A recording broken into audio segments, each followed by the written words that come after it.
semua dokter yang sudah hadir pada hari ini. Eh, kita mulai lagi ya di acara Kupas Tuntas Laboratorium, di mana memang acara Kupas Tuntas Laboratorium ini adalah salah satu program dari kami tim Prodia Pusat untuk meningkatkan ilmu dan juga mengkupas serta sharing terkait pemeriksaan-pemeriksaan yang mungkin baru atau bahkan sulit untuk kita interpretasi baik di awam maupun di klinisi, sehingga pada hari ini mungkin hari ini kita akan mengangkat tema yang lebih berkorelasi dengan kehidupan sehari-hari bersama Dokter Stephen ya. Jadi semoga pada hari ini bisa menambah informasi, menambah wawasan kita semua dalam penggunaan beberapa pemeriksaan-pemeriksaan yang berhubungan dengan kesehatan jiwa ya Dokter Stephen. Oke, baik. Tanpa berlama-lama lagi, hadirinnya sudah lumayan ya. Entah sebentar lagi juga akan semakin naik. Mungkin saya berikan waktu dan tempat dipersilakan kepada Dokter Stephen untuk memulai pemaparan, Dok. Ya, Silakan, Dok. terima kasih Pak Meti untuk pengenalannya dan introduksinya. Selamat siang juga untuk teman-teman semua. Hari ini saya diberikan kepercayaan untuk sharing tentang bagaimana peran dan resiko genetik ini terhadap khususnya gangguan tidur dan juga masalah kesehatan jiwa ya. Memang bukan topik yang mudah, tapi sama-sama kita mau coba mendiskusikan hari ini ya. Karena seringkali pertanyaan ini seringkali ditanyakan oleh pasien-pasien ya. Misalnya kalau misalnya sakit jiwa, apakah ini diturunkan? Bagaimana resikonya nanti kalau saya menikah dengan orang yang memiliki gangguan kejiwaan dan sebagainya. Dan kita akan mencoba membahas ini terkait juga memang kita ada pemeriksaan yang disediakan oleh Prodia. Nah, ini mungkin pertanyaan-pertanyaan yang seringkali disampaikan ya. Jika seorang pasien datang, kemudian ibunya mengalami depresi, kemudian anaknya mulai berpikir nanti kalau saya tua, apakah saya juga punya resiko yang seperti ini? Atau misalnya orang tua yang mengalami depresi nanti anak saya juga apakah juga rentan mengalami seperti ini? Gangguan tidur biasanya, apakah kalau saya tidurnya kurang, apakah nanti anak saya juga bisa terkait insomnia juga, karena insomnia pada anak-anak, gangguan tidur bisa menghambat pertumbuhannya, perkembangannya, tumbuh kembangnya ya, apakah si anak-anak juga akan mengalami hal yang sama. Kemudian apa yang bisa dilakukan gitu ya kalau misalnya panik gitu ya, ada remaja panik, sulit bergaul dan sebagainya. Apakah ini sebenarnya kok berbeda seperti anak-anak lain ya? Apakah ini memang keturunannya, bawaannya, atau ini anak sebenarnya masalah lingkungannya sih? Kadang dia berpikir seperti itu ya. Padahal di keluarga sama, tapi kakak adiknya tuh nggak kayak gini. Makanya anak kok responnya berbeda dari yang lain. Apakah ini ada peran genetik di situ? Nah, sebenarnya kalau gangguan tidur dan stres itu sebenarnya berbagai macam, dan secara pendekatan gen itu kita dapat lakukan disebut sebagai pemeriksaan genomik. Ya, kenapa bisa dilakukan pemeriksaan genomik? Kita akan melihat dulu secara garis besar tentang gangguan kejiwaan. Ya, saya ambil contoh di sini tentang depresi. Nah, untuk menentukan kenapa sih seorang itu bisa sakit, bisa mengalami disorder depresi, sebenarnya banyak banget hipotesis. Bahkan dikatakan hipotesis-hipotesis itu nggak bisa kita bilang sebab akibat yang sangat jelas. Itu masih semua berada hipotesis dengan penemuan-penemuan yang dilakukan secara laboratorium. Nah, misalnya yang sering dilakukan adalah HPA aksis, di mana respon stresnya, kortisolnya tinggi, sehingga dalam stres kronis bisa memicu depresi. Kemudian hipotesis pada depresi juga monoamin hipotesis, di mana reseptor serotonin, norepinefrin, dan dopamin ini terganggu. Ketika kadar-kadar ini kurang, bisa memicu seseorang mengalami gangguan mood. Ada juga respon inflamasi, gitu ya, terjadi peradangan, reseptor otak, dan juga neuron-neuron. Kemudian juga ada genetik, ya, dan genetik ini terkait depresi itu sebenarnya banyak sekali, bahkan sampai 200 dengan varian-variannya. Jadi itu pun diperiksa ketika dibandingkan antara populasi yang memang mengalami gangguan dengan populasi normal. Menemukan gen-gen apa sih yang dapat memprediksi resikonya. Kemudian juga dari brain imaging seperti MRI dan lain sebagainya, fungsional MRI, juga lihat bagaimana prefrontal cortex-nya. Kadang prefrontal cortex-nya fungsinya menurun sehingga sulit untuk berpikir, konsentrasi, respon emosi di amigdalanya meningkat, gangguan hipokampus di memori dan lain sebagainya. Itu juga dihipotesiskan dengan MDD. Dan tentu saja tidak hanya ngomongin tentang neurobiologis tadi ya, tentang fungsi fungsi otak, neurotransmitter, peran genetik dalam ekspresi gen, tapi juga berkaitan dengan faktor psikologis yang kadang susah gitu ya. Ada stres, traumatic events, ada juga faktor psikososial, keluarga yang sebenarnya sangat berperan, sangat kompleks dalam terjadinya MDD. Nah, kalau gitu bagaimana peran di sini neurobiologis secara genetik pada gangguan kejiwaan? Karena ini baru di MDD, belum berbagai macam kondisi-kondisi lain yang sangat kompleks. Nah, sebenarnya kalau ngomongin tentang genetik ini juga kita mengenal berbagai macam.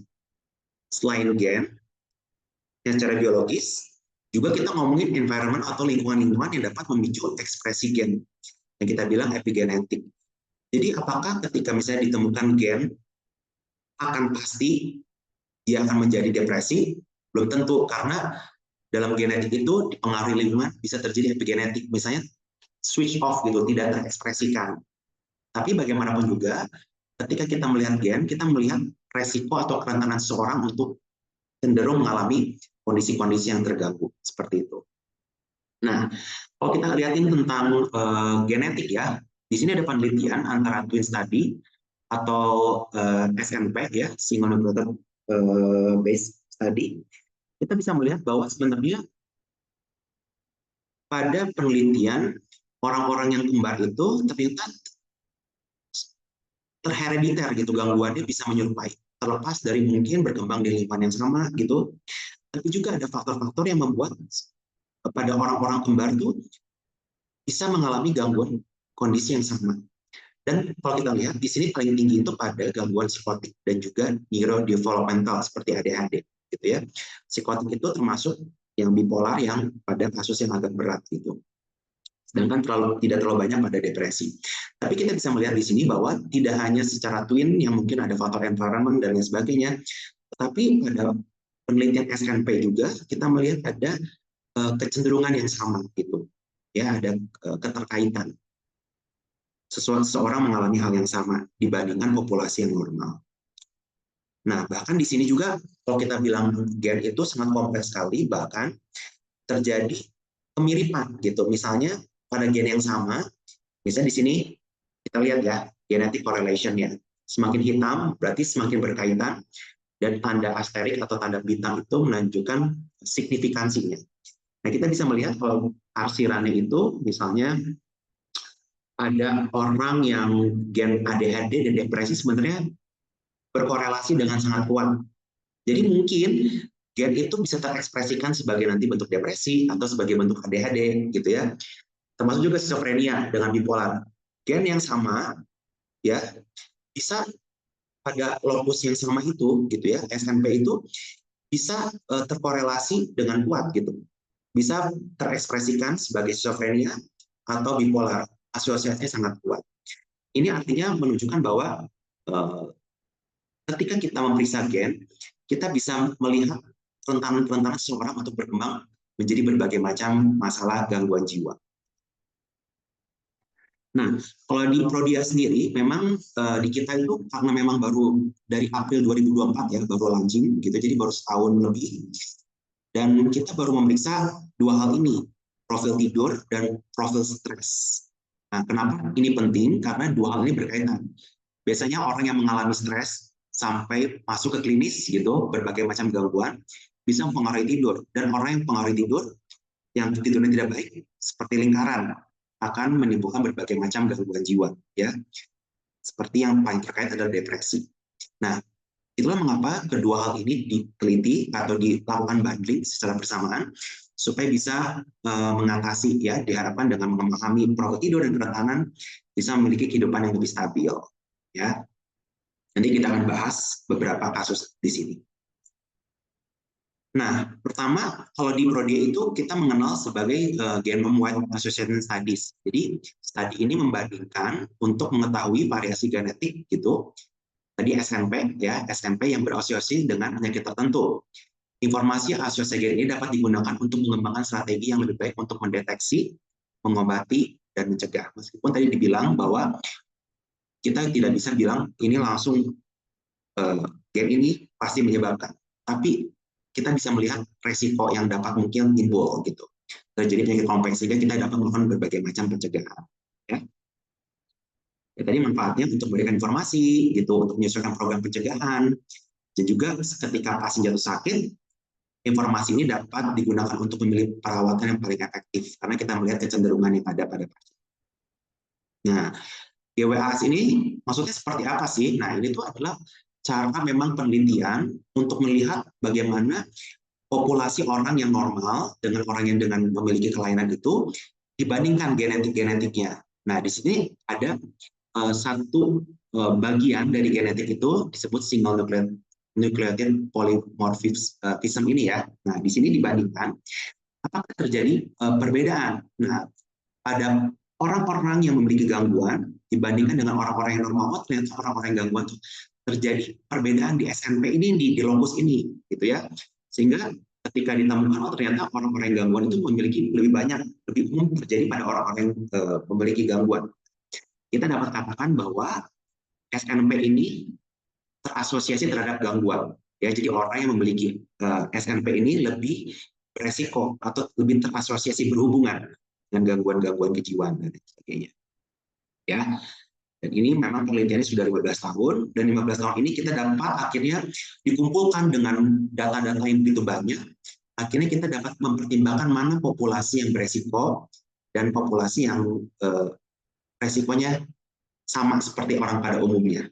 Kan populasi bisa rendah dan dihitung dengan risk prediction gitu ya. Kalau OR-nya misalnya T-nya gitu ya sama dengan 1 berarti tidak ada asosiasi. Kalau lebih dari 1, alel T-nya ada hubungan. Bahkan kalau T-nya kurang dari 1, mungkin ini memiliki suatu sifat protektif. Nah, inilah yang akhirnya menjadi dasar dilakukan pemeriksaan dan memberikan informasi kepada pasien apakah resikonya itu pada pasien rendah, resikonya average rata-rata, atau resikonya tinggi berdasarkan hasil gitu ya. Nah, pada prodi juga sedikit membahas bahwa dia menggunakan teknologinya microarray gitu ya. Lebih unggul karena proses cepat gitu ya, dapat mendeteksi berbagai variasi genetik secara bersamaan dan high throughputnya gitu ya. Dan ini juga diambilnya bukan, kita melihat ada beberapa cara mengambil itu, ada dari sampel air liur gitu ya, dari bagian dalam pipi, tapi di prodi itu menggunakan jenis sampel darah karena pemeriksaan ini lebih stabil. Dan kemudian juga lebih rendah untuk kontaminasinya, kemudian juga blood sampel ini telah ditetapkan sebagai gold standard untuk pemeriksaan genetik. Nah, kurang lebih ini untuk pemeriksaan genetiknya. Dan saya membahas sedikit tentang contoh hasil dari prodi aslit dan stres genomik dan bagaimana ini sebenarnya terkait dengan kondisi tidur dan juga kondisi kejiwaan seseorang. Nah, saya sedikit jelaskan ya, misalnya di sini ada beberapa hal nih. Misalnya ini gabungan ya, ada circadian rhythm, insomnia, jadi hal-hal yang berkaitan dengan tidur.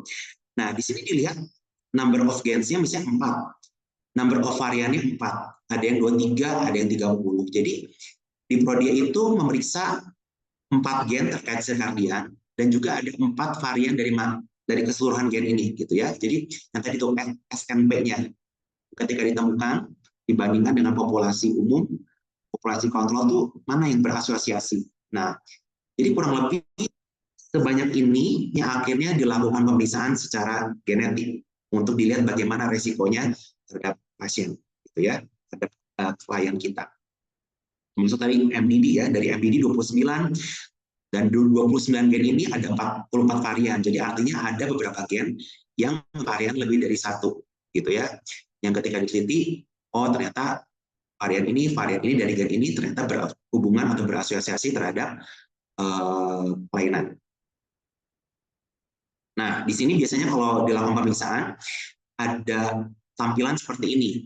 Pertama, circadiannya, apakah orang tersebut tipenya, chronotype-nya itu tipe orang yang pagi misalnya ya. Pagi itu misalnya bangunnya cenderung pagi, terus aktifnya dia cenderung di pagi-pagi awal udah mulai aktif, kemudian tidurnya seperti biasa. Atau orangnya yang mix, mungkin bangunnya lebih siang tapi tidur lebih malam, atau night justru bangunnya lebih larut, lebih belakangan, dan tidurnya perlu larut gitu.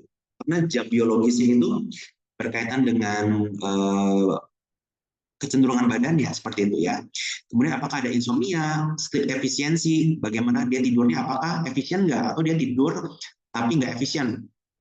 tidurnya yang efektifnya kurang dari 50% misalnya, dia bagus atau seperti orang pada umumnya? Apakah dia cenderung lebih efisien daripada orang pada umumnya?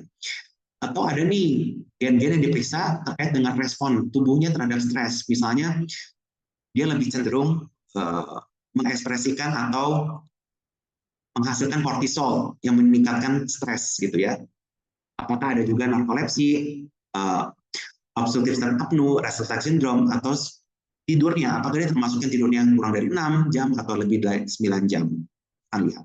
Nah, ini dapat membantu seseorang untuk melihat bagaimana nih pola tidurnya, gitu ya, kecenderungan-kecenderungan ini. Meskipun hasil ini bukan serta-merta pasti akan diekspresikan, tapi kita dapat melihat resiko dan kecenderungannya, gitu ya, yang dapat disesuaikan. Jadi saya, oh ternyata memang saya tuh selama ini, oh kayaknya sulit untuk bangun pagi. Oh ternyata memang circadian rhythm saya, gen-gen saya itu memang terekspresikan lebih ke arah night person atau mixed person. Itu dapat disesuaikan, gitu ya, dalam aktivitasnya, dalam mengatur jadwal hariannya, gitu.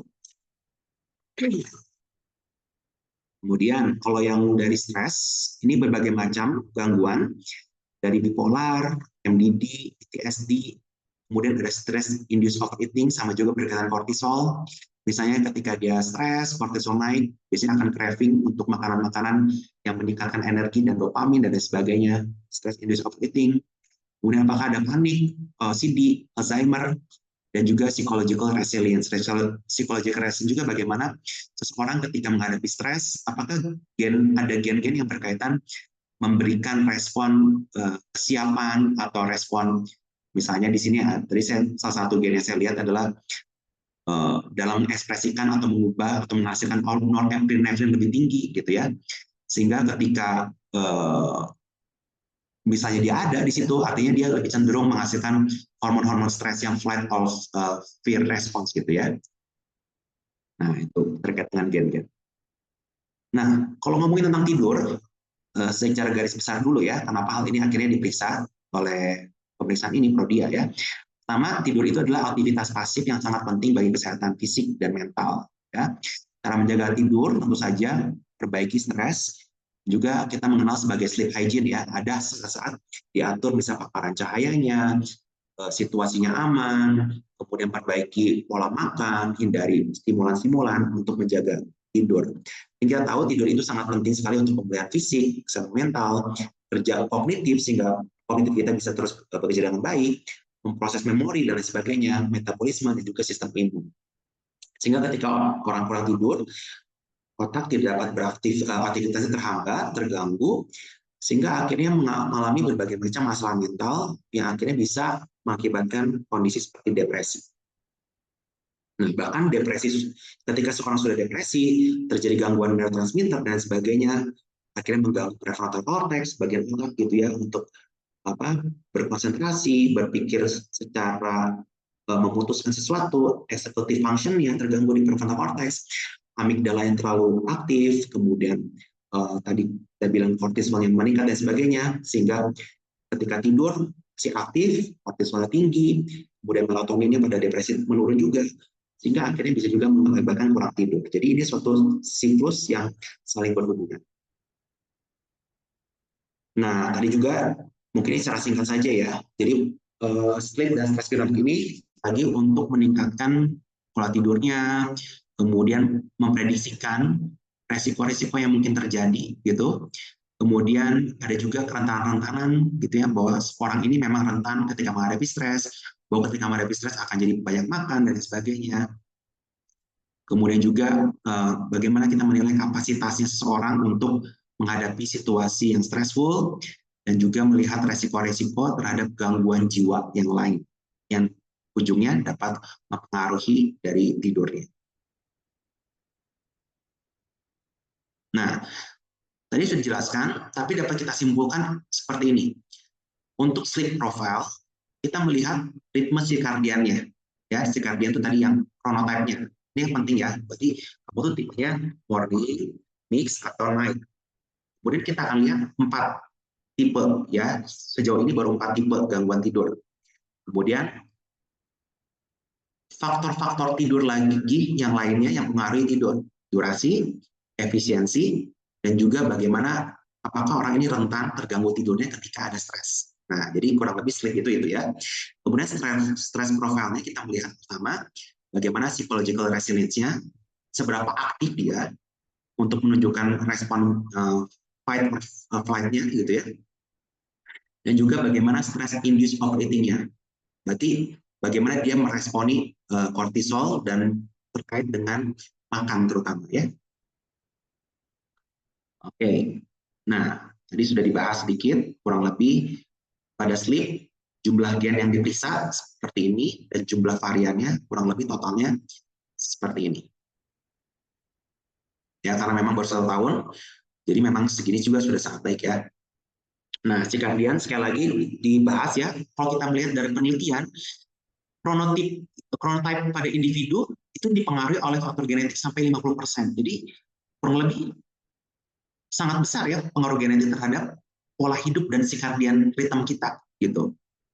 Circadian rhythm itu kita lihat ya bagaimana sekresi dari kortisolnya, insulinnya, kemudian bagaimana melatoninnya, jam tubuhnya tuh memang sudah tersetting seperti itu. Terlepas dari memang pasti murni genetik ya. Jadi kita bilang ada epigenetik, bagaimana faktor lingkungan, sosial, pekerjaan, dan lain sebagainya banyak berpengaruh. Tetapi bawaan template kita sebenarnya secara genetik itu 50%. Ya, yang memicu kita untuk memiliki satu circadian atau chronotype tertentu gitu ya. Nah, ketika kita menjalani kehidupan tidak sesuai dengan circadian, itu dapat mempengaruhi penyakit medis gitu ya, perkembangan, gangguan psikiatri, penyakit jantung, kanker dan penuaan dini ya. Kemudian memang pada chronotype orang-orang malam cenderung memiliki pelepasan melatonin yang lebih lambat dan lebih rentan. Itu mengapa pada orang-orang malam bukan saja perlu memikirkan menyesuaikan aktivitasnya, tapi juga perlu memikirkan paparan cahaya yang dikurangi, sehingga menyesuaikan diri gitu, supaya tidurnya tidak terlalu malam. Karena memang ada kerentanan atau kecenderungan tidurnya larut malam. Ya, nah ini bagaimana sih membacanya? Ini salah satu hasil. Nah mungkin nanti dokter-dokter sekalian ada seorang yang mungkin bertanya dengan hasilnya. Nah ini tuh contoh hasilnya. Nah di sini misalnya circadian rhythm dijelaskan kurang lebih apa itu chronotype tadi dijelaskan ya.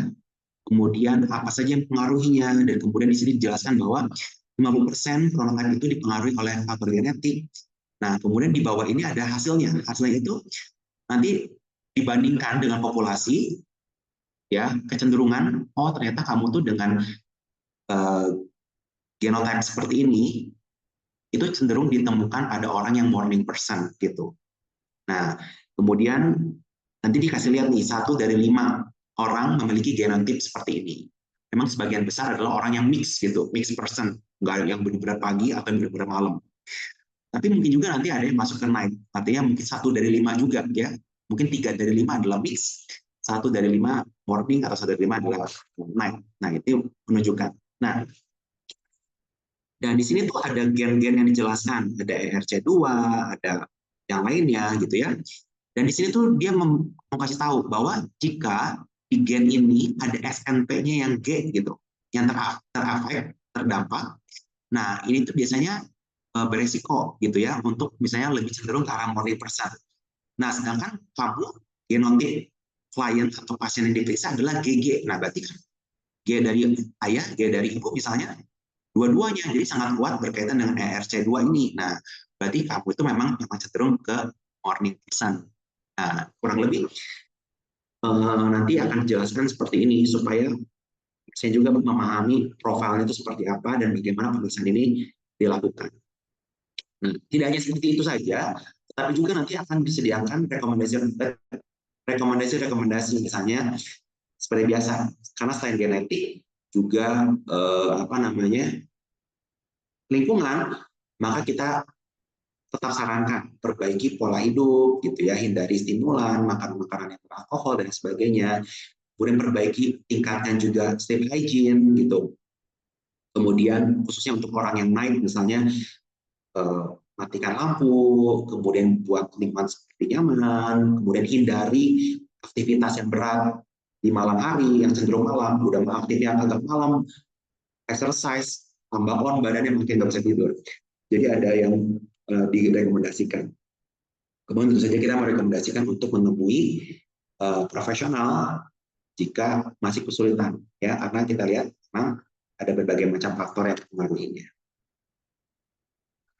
Nah, kalau sleep duration ini juga menarik ya, karena di Bank sendiri kita bisa melihat ada yang durasinya tuh 6, ada yang durasinya 9, ada yang short sleeper, ada yang tidurnya panjang ya. Nah, menarik sekali di sini kita bisa melihat nih tendensinya. Ya, bukan saja kita memahami kualitas, apakah dia masih mengantuk atau tidak, tapi kita bisa melihat bahwa ternyata orang ini sebenarnya cukup. Dia nggak insomnia, karena memang ketika tidurnya kurang dari biasanya rata-rata 7-8 jam, dia pun tidak mengantuk, dan memang ketika dia periksa genetiknya memang dia kecenderungannya tidurnya pendek gitu. Dan heritabilitas durasi tidur ini diperkirakan sekitar 40-50% juga ya. Nah, jadi kita bisa melihat sini juga. Nah, sleep efficiency juga dapat dilihat apakah selama tidurnya misalnya 8 jam gitu, efisien nggak tidur nyenyaknya. Nah, kita bisa melihat, kita melihat misalnya total waktu tidur dalam menit dibagi total waktu menit total menit di tempat tidur. Kita melihat apakah selama tidur ini dia bisa langsung tidur atau lebih sering terbangunnya. Nah, justru yang bagus itu seharusnya 85% atau lebih tinggi. Nah, pada yang gangguan itu saya 66, oh ternyata memang eh, terganggu nih. Nah, di sini untuk step efisiensi kita melihat apakah dia rata-rata orang normal atau dia good. Nah, kenapa kita hanya melihat dua? Karena memang pada studi ini genetiknya hanya melihat dari pembawa ALA dari lokus yang gennya RS7359837 ini ya, untuk menunjukkan efisiensi tidur. Jadi kita hanya bisa melihat apakah dia punya kecenderungan tidurnya lebih efisiensi atau tidak, gitu ya. Kita melihat di sini. Jadi biasanya kalau yang punya genotipnya seperti ini, ya, yang A gitu ya, begitu genotip GA, punya yang A gitu berkaitan dengan A, oh ternyata dia itu cenderung orang-orang yang seperti ini lebih efisien dalam tidurnya. Nah, kita bisa lihat di sini. Nah, stress induced sleep dysfunction juga, apakah rata-rata seperti biasa kalau orang ada masalah, ya kadang nggak bisa tidur. Atau justru dia sangat rentan, jadi setiap ada masalah tuh pasti langsung nggak bisa tidur. Nah, kemungkinan terpapar. Itu juga di varian dalam RS1800497 ini ya, yang genotip AA-nya ini. Ya, apakah dengan misalnya ketika stres, dia lebih tadi dibilang kortisolnya langsung naik, kemudian dia lebih rentan menghadapi stres gitu ya, dari ekspresi gennya itu. Nah, sedangkan yang lainnya ini memang baru 4, ada insomnia, narkolepsi, obstructive sleep apnea, restless leg syndrome. Ini 4 hal yang kita lihat ya, karena insomnia seberapa dia itu kompleks ya. Sebenarnya insomnia kenapa? Ya banyak hal.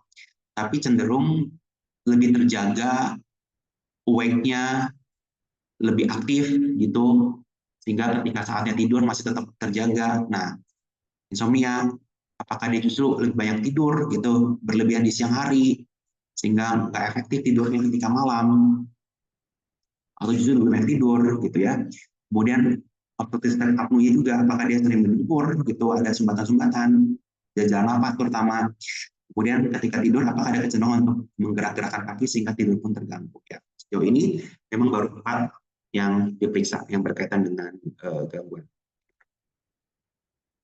Ya, tadi mengapa ini penting? Ya, sekali lagi untuk melihat potensi-potensi, ya sekali lagi potensi. Bukan langsung 100% sebab akibat, tapi potensi-potensi yang mungkin berkembang. Dan hasilnya ini, baik itu tadi keempat hal tadi, dibagi menjadi 3 kategori. Apakah rendah, berarti justru tidak ada resiko yang tinggi gitu. Mesti bahkan kita bisa bilang dia memiliki gen-gen yang protektif gitu ya, yang tidak rentan mengalami insomnia, atau menengah, atau justru tinggi ya.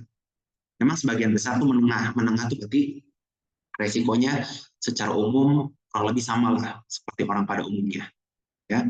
Memang ada perubahan-perubahan varian, tapi ya kurang lebih orang pada umum juga ada perubahan-perubahan varian sedikit lah, dan itu resikonya menjadi insomnia juga sama seperti orang pada umumnya. Oke. Ya, tadi narkolepsi kurang lebih seperti ini tadi ya pembahasannya ya. Contohnya eh, alel yang terdampaknya, kemudian pada pemisahan genotip dari pasiennya seperti ini, oh ternyata memang berkaitan, gitu ya. Nah, kalau misalnya di sini kita lihat ya, pada afek alelnya C, nah genotipnya pada pasien TC, berarti satu nih masuk, kemudian A nih dapat nih, TC nih, kena lagi nih. Nah, oh ternyata dia itu tiga ya. Nah, secara penelitian dari studi epidemiologi dari tadi GWS itu ya, oh ternyata dia itu masuknya pada resiko yang rendah.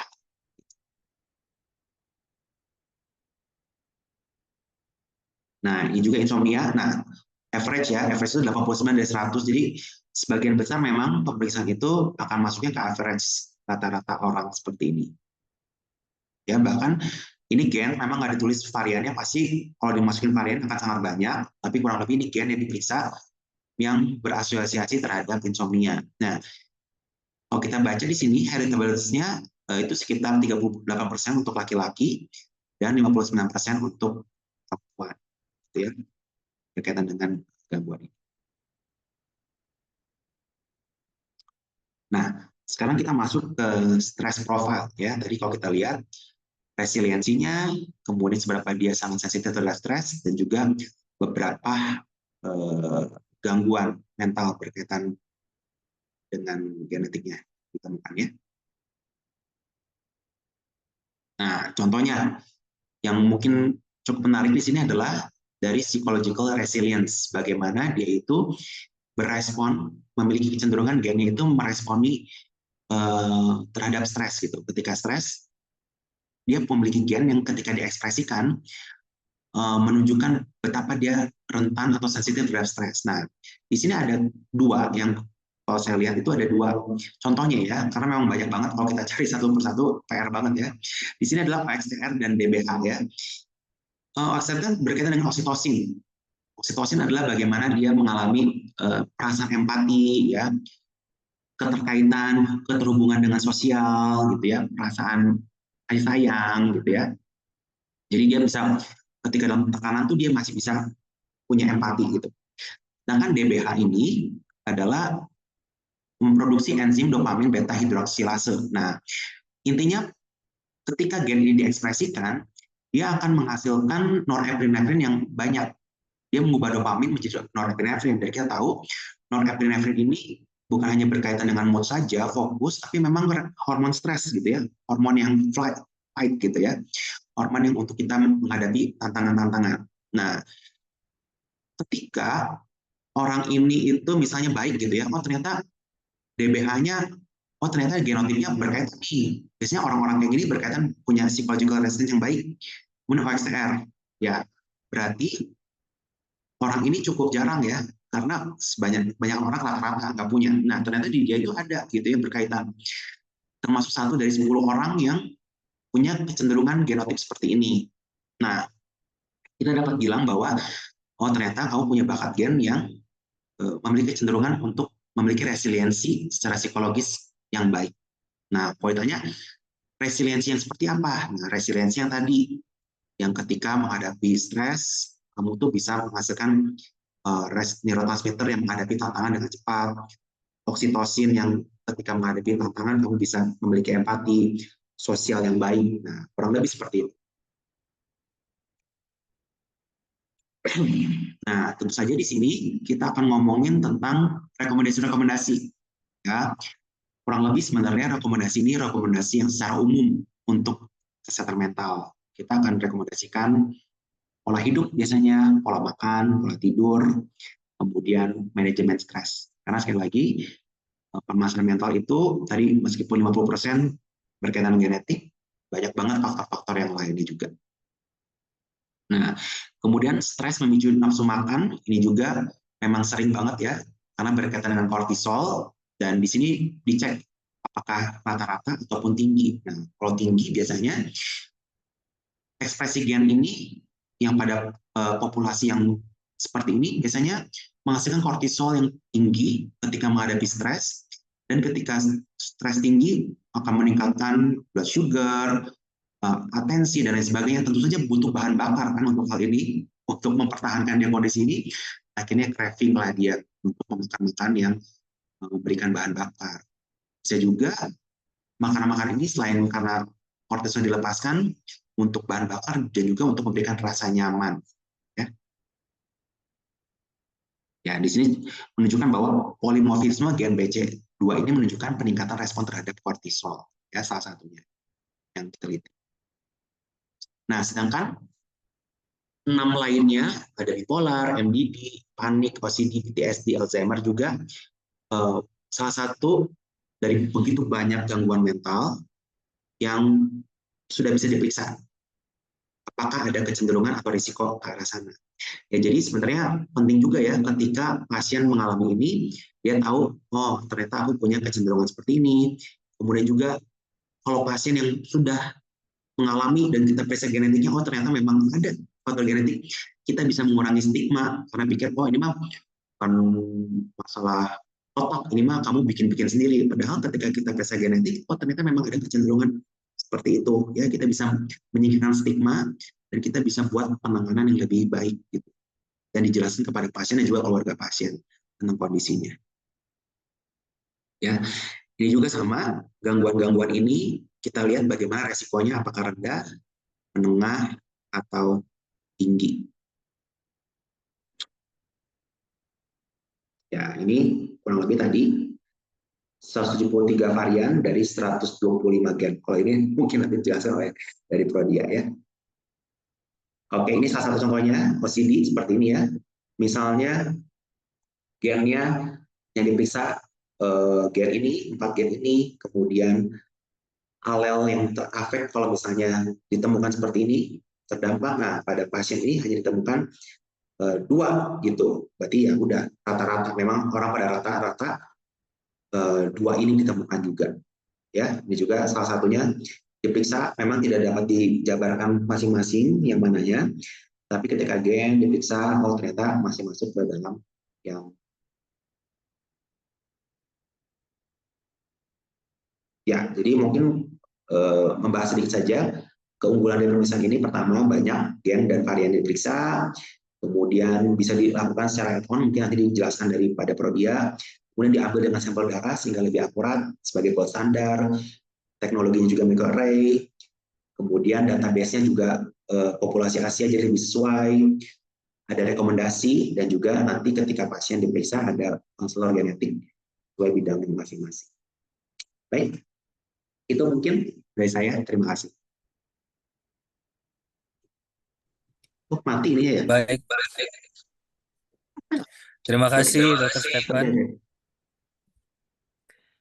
Ya, baik Bapak Ibu dokter sekalian, apakah ada pertanyaan terkait topik yang sudah dibawakan oleh Dokter Stefan? Kalau belum ada pertanyaan, mungkin saya yang nanya ya nanti ya. Mungkin Bapak Ibu dokter kalau ada pertanyaan, monggo bisa melalui Q&A atau fitur raise hand jika ingin menanyakan langsung kepada Dokter Stefan terkait pengaplikasian genetik ya dalam hal pola tidur dan kesehatan jiwa. Ini tema yang menarik karena selama ini mungkin orang yang mengalami gangguan pola tidur dan kesehatan jiwa biasanya udah keburu sakit ya, Dokter Stephen ya. Nah, nah, eh, kalau begitu dalam hal ini mungkin dalam hal kesehatan jiwa, Dok. Ketika memang ini di positioningnya lebih baik untuk orang-orang yang belum memiliki gejala atau mungkin untuk keluarga pasien nih, Dok. Misalnya biasanya kan ada pasien yang melakukan konsul dan ternyata diketahui memiliki risiko juga. Apakah perlu diperiksakan juga keluarganya atau tidak, Dok? Kira-kira. Sebenarnya genetik ini tuh bagus banget pada rekomendasinya ya, pada pasien-pasien yang tadi tuh yang paling sering ditemukan adalah gejala psikotik ya, misalnya bipolar atau neurodevelopmental. Ya, jadi anak-anak yang mungkin rentan, sehingga kita bisa tahu dari awal tuh dia pola tidurnya seperti apa, bagaimana dia rentan menghadapi stres, sehingga itu bisa menjadi pencegahan untuk yang lebih lanjut. Juga termasuk misalnya kalau ada keluarga, misalnya ya, keluarganya ada, kita bisa juga lakukan supaya mengetahui seberapa besar risiko ada anak saya. Terlepas pasti meskipun apa namanya ada risiko atau enggak risiko, pasti kita melakukan pola hidup sehat ya. Tapi dengan mengetahui risiko, kita jadi tahu nih berapa mungkin kita perlu mencegah dan kita perlu hati-hati gitu karena kita ada kerentangan seperti itu. Dan juga bukan buat yang belum saja, tapi yang sudah. Tadi seperti tadi, kalau pada yang sudah itu seringkali dipakai untuk lebih memahami kecenderungan-kecenderungan dia, dan juga mengurangi stigma. Karena dia pikir, orang bilang, ah ini kamu nggak ada gangguan, kamu mau dibuat-buat sendiri. Padahal secara pemeriksaan genetik memang ditemukan. Oke, berarti itu menjawab ada pertanyaan juga nih di Q&A, Dok. Untuk mendeteksi kelainan jiwa, apakah bisa yang sedang dialami atau hanya untuk preventif resiko? Berarti bisa ya, Ya, Dok ya, untuk ya. justifikasi secara kuantitatif ya, Dok, berarti ya.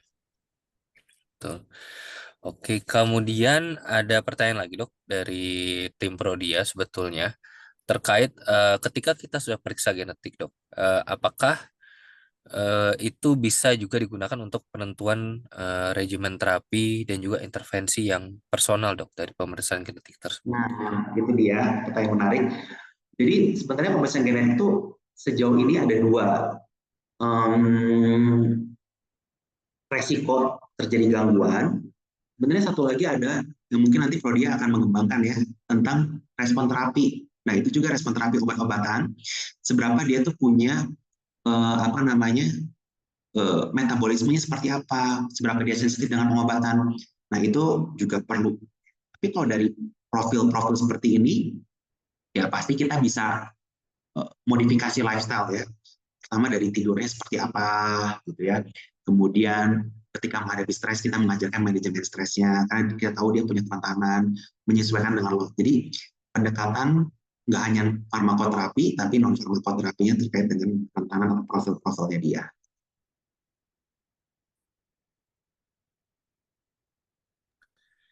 Baik, thank you, Dok. Berarti memang bisa mengusung ke personalized medicine ya dari pemeriksaan ini.